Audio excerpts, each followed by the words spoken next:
लोकसभा चुनाव के 5वें चरण का मतदान आज शुरू हो चुका है और 5वें दौर में 8 राज्यों और केंद्र शासित प्रदेशों की 49 सीटों पर वोटिंग जारी है।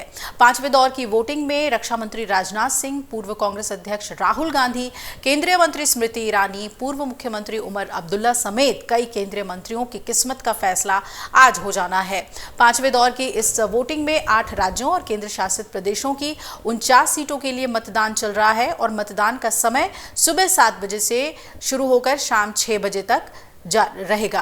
आपको बता दें कि 49 संसदीय निर्वाचन क्षेत्र में 85 साल से ज्यादा उम्र के और दिव्यांग मतदाताओं को घर से ही आराम से मतदान करने का विकल्प दिया गया है। मतदान और सुरक्षा कर्मियों को लाने ले जाने के लिए खास इंतजाम किए गए हैं। मतदान केंद्रों पर पानी, शेड, शौचालय, रैंप, स्वयंसेवक, व्हील चेयर और बिजली जैसी सुविधाएं दी गई हैं। ये कदम इसलिए उठाए गए हैं ताकि बुजुर्ग और विकलांग व्यक्ति सहित अलग अलग तरीके के मतदाताओं को आसानी से अपना वोट डालने में सुविधा मिले। गर्मी से निपटने के लिए भी खास ध्यान रखा गया है क्योंकि पारा अपने चरम पर है। 5वें दौर की इस वोटिंग में 695 उम्मीदवारों की किस्मत ईवीएम में कैद हो जाएगी और इसमें सबसे ज्यादा 264 उम्मीदवार महाराष्ट्र से हैं, जहां के सभी 13 सीटों पर चुनाव हो रहा है और दूसरे स्थान पर उत्तर प्रदेश है, जहां पर कुल 14 सीटों पर 144 उम्मीदवार चुनाव लड़ रहे हैं। वहीं सबसे कम लद्दाख की सिर्फ एक सीट पर, जहां 3 उम्मीदवार उतरे हैं और 5वें चरण में चुनाव लड़ रहे हैं। इन सभी 695 उम्मीदवारों के शपथ पत्रों पर एक रिपोर्ट भी जारी की गई है और इस रिपोर्ट के मुताबिक 695 उम्मीदवारों में से 159 उम्मीदवार दागी हैं। इन सब पर अलग अलग मामले चल रहे हैं। वहीं 227 उम्मीदवार ऐसे हैं जिन्होंने खुद को करोड़पति बताया है। 5वें चरण में हर उम्मीदवार के पास औसतन 3 करोड़ 56 लाख की संपत्ति है।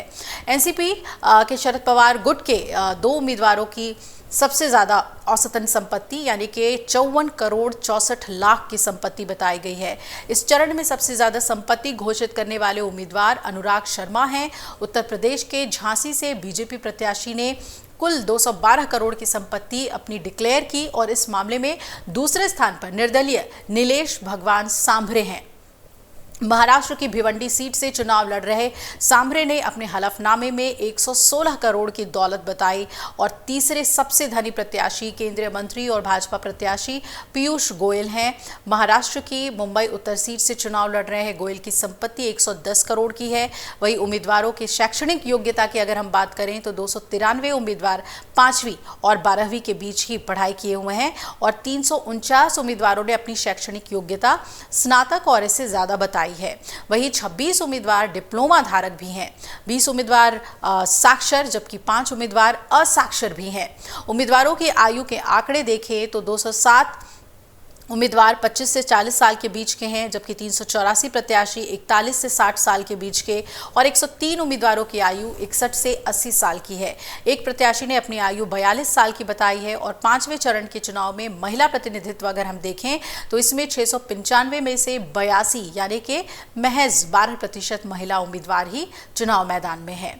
अब आगे बढ़ते हैं और अगली बड़ी खबर भी मतदान से जुड़ी हुई। अगर आप ये वीडियो YouTube पर देख रहे हैं तो हमारे चैनल को सब्सक्राइब करें और बेल आइकन को दबाना ना भूलें। अगर आप Facebook पर ये वीडियो देख रहे हैं तो हमारे पेज को लाइक करें।